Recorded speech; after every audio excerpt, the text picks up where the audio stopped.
T2RX6 here, back for another Transformers review, and today we'll be taking a look at Firetrap, and this is just a repaint of one of the ROTF toys. I can't remember his name. I kind of wanted him for a while, but I didn't pick him up until just recently. And he's pretty cool, but he does have his flaws. One of the major flaws I see is it's really hard to get every little panel to line up. You'll get it on one side, and then something on the other side has popped, leaving a gap. And that's a little bit annoying. I'm not sure if there's something that can be fixed there. Sometimes he rolls really well, other times it's questionable. The only things you really got on this mode is he's got the like the cattle catcher type front, or the plow, or whatever you want to call it, and it really doesn't do anything. You can't move it up or down. It can go down like that, but then the car can't move. The other thing is you got the rotation of the guns, so they can go up and down, and of course they can 360, but like I said, the way the panels and stuff line up, they kind of get caught up a little. And as you can see, they were only held on by just a little plug, and it's a very simple hinge system on here with the plastic, so things can pop off. But then that gets back to the problem that things just don't line up with this guy very good, and I don't know if it's just because the mold was reused or if the original toy was that way too. But that's about all you can say about the vehicle mode. It's a nice vehicle mode. Some kind of military type truck. It does make someone like Breacher look pretty small comparatively, because if that's the front cockpit for a Breacher, that's a really small guy compared to who's driving this. And I would say he looks good next to someone like Brawn, because they're both very rugged military vehicles. But if he was a deluxe size, it would be better in terms of having them together.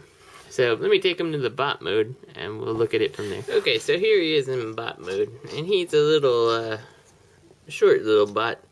Looks pretty, you know, kind of like one of those little tough guys. And you can rotate, when you rotate his gun around, I like how the, he's got like the little handle part that just folds down into his hand, which is pretty cool. He's got quite a bit of posability too.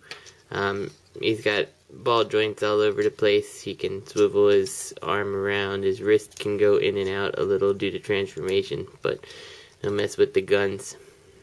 Elbow joint. I'm having trouble getting the gun back in. There we go. The knees, also on a ball joint to give a wide variety of motion. You can even move his foot part again, mostly due to transformation. Now his head is on a ball joint. He can look left and right, not really up and down so much. I actually found when you try to look down, his head will actually fall forward, and then it'll just keep springing there. So if you have that problem, just push back on it.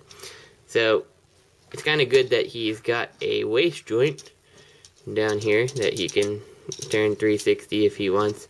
Because he's kind of got that 80s Batman problem, 80s, 90s Batman movie problem, where Batman can't really turn his head. He has to, whenever he's looking at something, turn his whole body. And that's the same problem with Firetrap. But he's a pretty cool figure. He's definitely a lot better in his robot mode than he was in his alt mode. A small complaint, I guess, is that the screws are showing right at the top here, so specifically in this light, it looks pretty bad. You can see the screws just kind of gleaming out, but not too bad. Here he is next to Breacher. I think he looks pretty cool with Breacher, just kind of fit together, but he really looks good when you position him next to Brawn, who he then ends up, let me get these guys in a light we can see them. He ends up being like almost like a short little sidekick to Brawn. Again, wielding much firepower to get the mission done, and I kind of like that. I like how the dynamic when they're together, and they just look like they were actually made for the same combat unit or something. So this has been Hunt for the Decepticons Firetrap. He's in the stores now. He's like $7, $8 in the US here. Yeah, I'm T2RX6. I'll see you guys next time.